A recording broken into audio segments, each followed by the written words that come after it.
Alors la lecture, et on peut mettre le verset au tableau, la lecture se trouve à la suite du verset que Martin nous a lu dans Matthieu chapitre 26, verset 30. Et nous lisons ceci: après avoir chanté les psaumes, ils se rendirent au mont des Oliviers. Alors au début du chapitre 26, et si vous ne l'avez pas fait, je vous encourage, comme dans le temps de Noël, on lit les récits de Noël, je vous encourage à lire Matthieu chapitre 26 et peut-être Luc chapitre 22 pour ce temps, pour ces 3 prochains jours, pour le temps de Pâques. Au début du chapitre 26, Jésus a annoncé que dans quelques jours, il va être cloué sur une croix. Et étonnamment, personne ne semble avoir compris. Et lorsqu'une femme vient verser du parfum sur les pieds de Jésus, Jésus dit elle m'a préparé pour mon enterrement. Et là encore, personne ne comprend. Et tellement qu'ils ne comprennent pas que c'est le même moment que Judas choisit pour aller vendre Jésus, pour aller le trahir. Et donc Jésus est en train d'annoncer depuis quelques jours qu'il va mourir. Dimanche passé, si on se remet dans le temps, il est rentré à Jérusalem triomphant. La foule l'a acclamé comme le fils de David, le descendant légitime. On a mis des branches sur son chemin, on a jeté des manteaux à terre devant lui. Et quelques jours après, on sent que le ton change. La tristesse de Jésus devient plus apparente, comme nous allons le voir bientôt. On pourrait résumer le chemin de Gethsémane en un mot, et on peut mettre la projection suivante. Le chemin de Gethsémane est le chemin de la mort. Jésus est en train de manger le repas avec ses disciples, et comme nous l'avons lu tantôt, ce repas qui commémore l'alliance du peuple juif qui était sorti d'Égypte, lorsque l'agneau avait été sacrifié, le sang avait été mis sur les portes, et que le jugement de Dieu est évité grâce au sang de cet agneau. Et Jésus, alors qu'il mange le pain et qu'il boit la coupe, est en train de dire: vous savez, ce que je fais là présentement, c'est une nouvelle alliance. Comme l'alliance que Dieu avait faite avec Moïse dans le temps, mais cette nouvelle alliance va être différente parce qu'elle ne va pas être basée sur une identité physique. Vous allez être le peuple de Dieu parce que vous êtes juif et je vous ai sorti d'Égypte. Elle va être basée sur le pardon des péchés. Et là encore, personne ne comprend. C'est qu'après sa mort, que les disciples vont se remémorer ce que Jésus avait dit. L'auteur aux Hébreux nous dit que justement ce repas que Jésus célébrait avec ses disciples rappelait le sacrifice d'un agneau. Et ce sacrifice était répété chaque année dans des milliers de maisons, mais également en milliers de fois au temple de Jérusalem lors de la Pâque. Il y avait des milliers d'agneaux qui étaient sacrifiés chaque année. Et Hébreux chapitre 10, verset 3 nous dit: en réalité, le souvenir des péchés est rappelé chaque année par ce sacrifice. C'est-à-dire qu'à chaque fois qu'ils voyaient ce sacrifice, ils se rappelaient qu'ils étaient coupables, ils se rappelaient qu'ils avaient des péchés à se faire pardonner, ils se rappelaient que l'année prochaine c'est à recommencer, et le mois après c'est à recommencer. Et on apprend dans le reste de l'Épître aux Hébreux que Jésus est mort une fois pour toutes, et donc nous n'avons plus à recommencer sans cesse ce sacrifice. Et donc le repas que nous allons prendre tantôt ressemble, mais en même temps est complètement différent du repas que les Juifs prenaient. C'est une nouvelle alliance avec un nouveau sacrifice et un sacrifice qui a été donné une fois pour toutes. Mais ce que les disciples ne comprennent toujours pas, c'est que Jésus est en train de parler de son propre sacrifice, pas du sacrifice d'un autre agneau. Et donc, on peut résumer une nouvelle fois Gethsémane et mettre l'image suivante. Oui, Gethsémane, c'est le chemin de la mort, mais Gethsémane, c'est le chemin de la mort pour le pardon des péchés. Il y a une raison que Jésus choisit ce chemin, c'est pour pouvoir pardonner à une multitude de gens de toute race, de tout peuple, de toute langue, de toute nation, leurs péchés pour l'éternité. Alors nous arrivons au texte que nous avons lu. Au début, il se rendit au mont des Oliviers. Le mont des Oliviers est un endroit où Jésus allait régulièrement avec ses disciples. On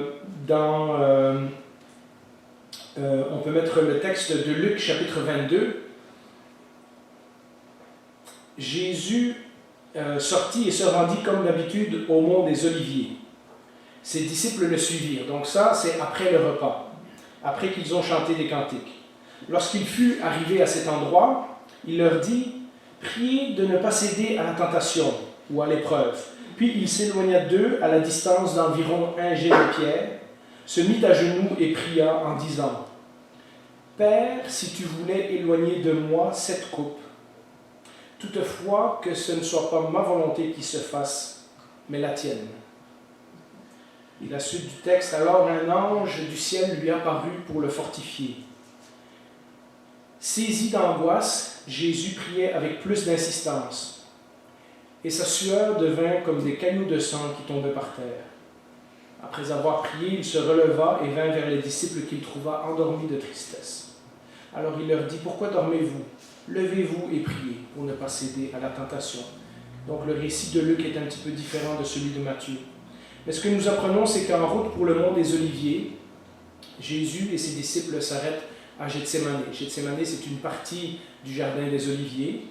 Jean 18 nous dit que Jésus y allait régulièrement, comme c'était leur habitude avec ses disciples. C'est même là qu'il leur a enseigné à prier, que c'est un endroit qu'il visitait souvent. Mais cette fois, Jésus y va pour une différente raison. Jésus agonise dans le texte qu'on lit parce que son choix est le plus difficile qu'il ait jamais eu à faire dans sa vie. Déjà, dans Jean 12, Jésus annonçait « Maintenant, mon âme est troublée ». Ça, c'est toujours dans la semaine après que Jésus est rentré comme roi à Jérusalem. Mais dans Jean 12, 13, 14 jusqu'à 18, il passe un temps d'enseignement avec ses disciples. C'est ça qu'il nous a raconté dans Jean. Donc, même si c'est le chapitre 12, c'est quand même toujours la même dernière semaine de la vie de Jésus. « Maintenant, mon âme est troublée. Et que dirais-je? Père, délivre-moi de cette heure. » C'est-à-dire, j'aimerais ça s'il y avait une autre solution, mais c'est pour cela que je suis venu, en particulier pour cela. On considère parfois la mort de Jésus comme allant de soi.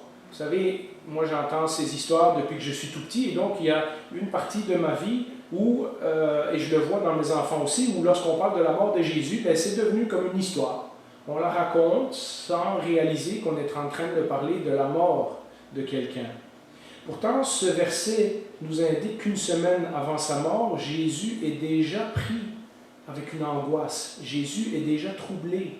Jésus, à la perspective de ce qui va lui arriver, est anxieux à l'intérieur. Ce chemin de Gethsémané est un choix qu'il a fait, mais ça ne veut pas dire que c'est un choix facile. Dans Matthieu 26, 38, il dit, l'autre texte similaire à celui de Luc, il dit « Mon âme est triste à en mourir, triste à en mourir.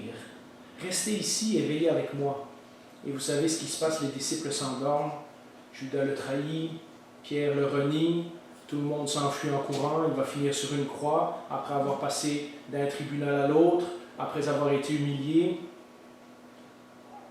Tous ces versets nous indiquent clairement que la souffrance émotionnelle de Jésus est réelle et elle est intense. Jésus n'est pas allé à la croix comme « Ah, ben je vais mourir pour eux, puis ils seront sauvés, puis on va régler le problème de l'humanité. » Son angoisse est réelle, son anxiété est réelle. Et on va voir pourquoi. Les gouttes de sang nous rappellent que son corps est tellement soumis à une pression intense qu'il est comme écrasé. Est-ce que c'est par hasard qu'à Gethsémané se trouve justement la presse de l'huile d'olive, la machine qui sert à écraser les olives pour en faire sortir l'huile? C'est pas par hasard que ce symbole se retrouve au texte au même endroit. Jésus est comme l'olive qu'on met dans la presse et qui se sent écrasée au point où son sang, sa sueur se transforme en sang. Jamais dans les évangiles, jusqu'à ce moment-là, on a entendu un langage pareil dans la bouche de Jésus. Je suis angoissé, je suis triste à en mourir, veillez, restez réveillés avec moi, mon âme est triste. Enfin, plusieurs textes nous en parlent. Pourtant, si nous remontons à l'éternité, puisque la Bible nous dit que ce plan de Dieu était éternel, Jésus ne devrait pas être surpris, puisque ce plan, il l'a préparé de toute éternité. Dans 2 Timothée 1,9, nous lisons, et on peut mettre le texte au tableau, il nous a sauvés. Comment? À cause de son propre plan et de sa grâce qui nous a été accordée en Jésus-Christ de toute éternité. On peut imaginer respectueusement une conversation qui remonte à l'éternité, au moment où ni la terre, ni l'univers, ni le temps, ni l'espace n'existent, et où, au sein de la Trinité, Dieu, le Saint-Esprit et Jésus sont en train de se parler. Et Dieu le Père décide qu'il va créer un monde avec des créatures qui seront le sommet de sa création, des créatures qui vont servir sa création, des créatures qui vont le glorifier, des créatures avec qui il va pouvoir avoir une certaine intimité. Il dit alors, faisons-le à notre image. Et Jésus de répondre, que ta volonté soit faite, Père. Un jour, ces créatures vont se révolter. Et la conversation continue au sein de la Trinité. Et il nous faudra trouver un moyen de les ramener à nous. Que ta volonté soit faite, Père. Et là, il se tourne vers son fils et lui dit, le seul moyen, c'est que tu ailles en personne pour leur annoncer le plan qu'on a prévu. Que ta volonté soit faite, Père. Pour cela, tu devras mettre de côté ta gloire, naître dans le corps d'une femme, dépendre de parents humains, obéir à des créatures qui vont avoir l'autorité sur toi, grandir avec toutes les limites d'une créature, porter la souffrance, la maladie, le travail, les déceptions que les humains portent, résister aux tentations, que ta volonté soit faite, Père. Puis, rendu à l'âge adulte, il faudra que tu leur enseignes comme un prédicateur itinérant, et parfois tu n'auras pas d'endroit où poser ta tête. Que ta volonté soit faite, Père. Mais malgré ce que tu leur diras, malgré les miracles que tu feras, malgré les prodiges, malgré les paroles qui sortiront de ta bouche, beaucoup d'entre eux te rejetteront. Que ta volonté soit faite, Père. Et là, pour pardonner leurs péchés et pour avoir la seule chance possible de réconciliation avec nous, tu vas devoir porter leurs péchés. Tu vas devoir devenir péché. Tu vas devoir subir mon jugement. Tu vas devoir mourir sur une croix. Et pendant un temps, je vais devoir te cacher ma face. Vous comprenez maintenant comment le Fils de Dieu, parfait de toute éternité, doit être angoissé à la vue de ce qui s'en vient? Imaginez un être parfait qui se met dans la peau d'une créature et la seule solution pour sauver cette créature qui l'aime, mais cette créature qui n'arrête pas de le rejeter depuis des milliers d'années, la seule solution, c'est que lui subisse le châtiment des hommes à leur place. Pour nous, et on peut mettre l'image suivante, le choix de l'humanité a été depuis le Jardin d'Éden le chemin de la mort. Nous avons choisi ce chemin depuis longtemps. Adam et Ève ne doivent pas toucher à l'arbre sous peine de mourir. Genèse chapitre 3. Plus tard, lorsque Moïse confronte Pharaon, à de nombreuses reprises, Moïse avertit Pharaon et lui dit « Soumettez-vous à Dieu et choisissez la vie et non la mort », dans Exode 9 entre autres. Et pourtant, nous savons qu'est-ce qui arrive au premier-né d'Égypte lorsque le peuple d'Égypte choisit de ne pas suivre la parole de Dieu. Les psaumes, psaume 1 entre autres, le proverbe, à de nombreux endroits, nous rappellent que la voie des méchants, c'est la mort. Et comme Daniel nous le disait il y a quelque temps sur le psaume 1, en fait, sans Jésus, notre chemin naturel serait le chemin des méchants, serait le chemin qui conduit à la mort. Ecclésiaste 8.8, le grand roi Salomon nous dit que notre fin, c'est la mort.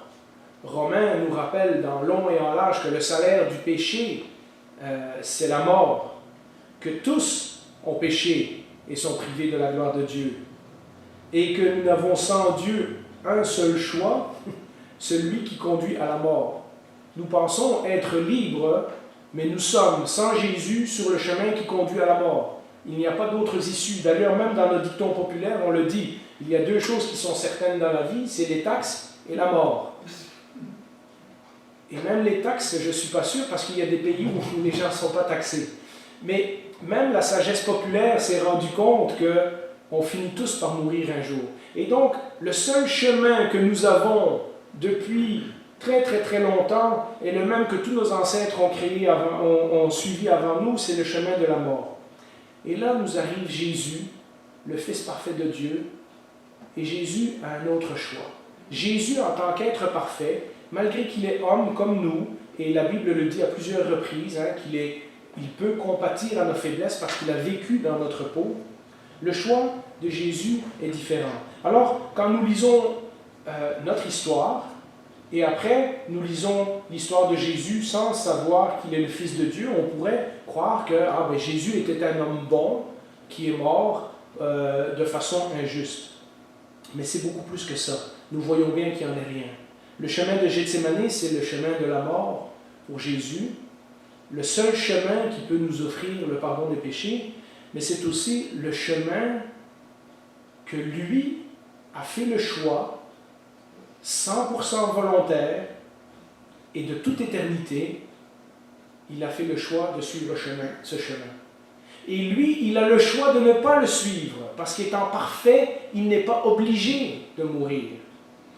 Lui qui est Dieu de toute éternité, c'est inconcevable de penser qu'il peut rentrer dans la peau d'une créature et de marcher dans les mêmes traces que nous pour mourir à notre place. Et donc, vous voyez, Jésus, en tant que Dieu, n'a pas besoin de mourir.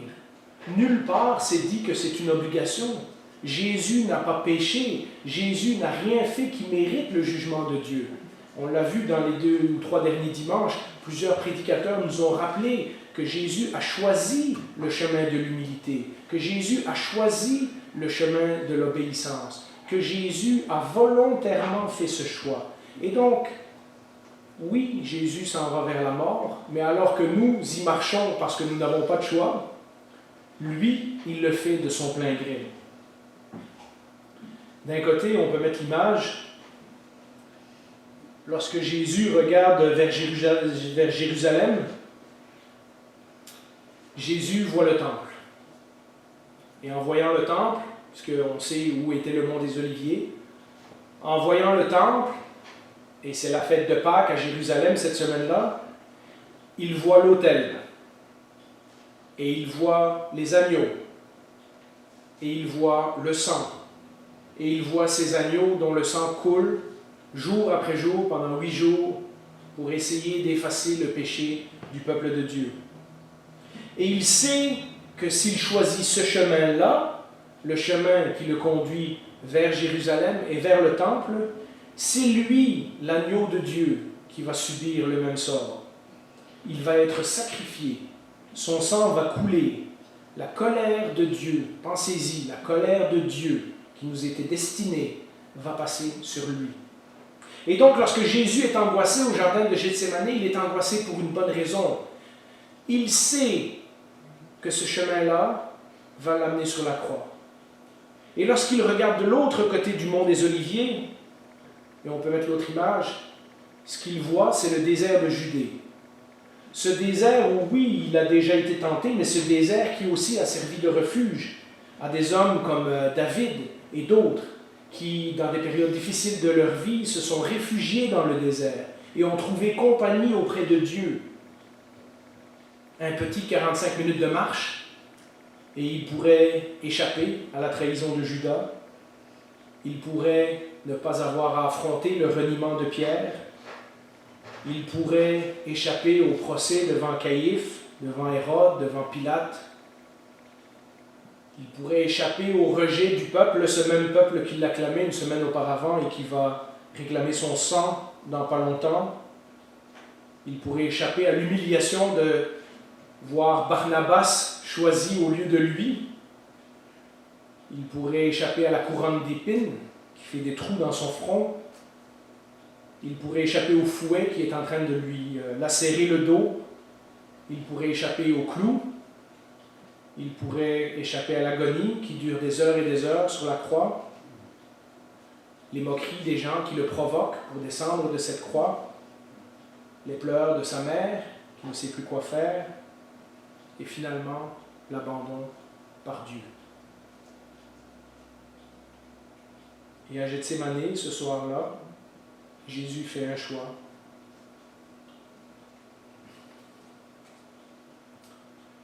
Que ta volonté soit faite, Père.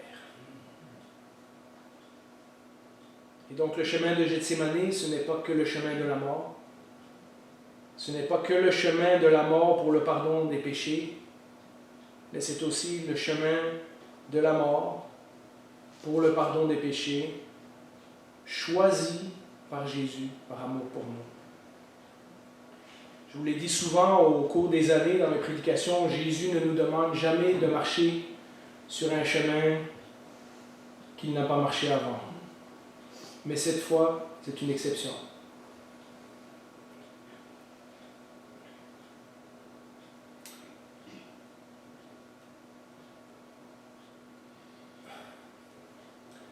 Ce chemin, Jésus l'a marché pour que nous n'ayons pas à le faire. Ce chemin de Gethsémani, Jésus l'a choisi pour nous donner une chance d'en choisir un autre. Et maintenant, si nous choisissons le chemin de Gethsémani, puisque Jésus a dit à plusieurs endroits, le disciple n'est pas plus grand que son maître, et la façon dont ils m'ont traité, ils vont vous traiter.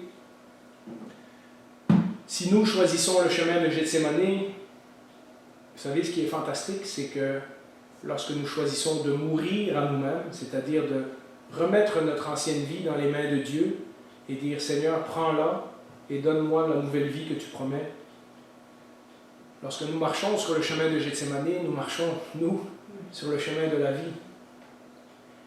Et nous marchons parce que nos péchés ont été pardonnés. Et nous marchons sur ce chemin par amour pour Jésus, parce que lui a déjà marché sur ce chemin pour nous. Et donc, ma conclusion, c'était ça, le chemin de Gethsémani pour nous, c'est le chemin de la vie, grâce au pardon de nos péchés, choisi par nous, par amour pour Jésus.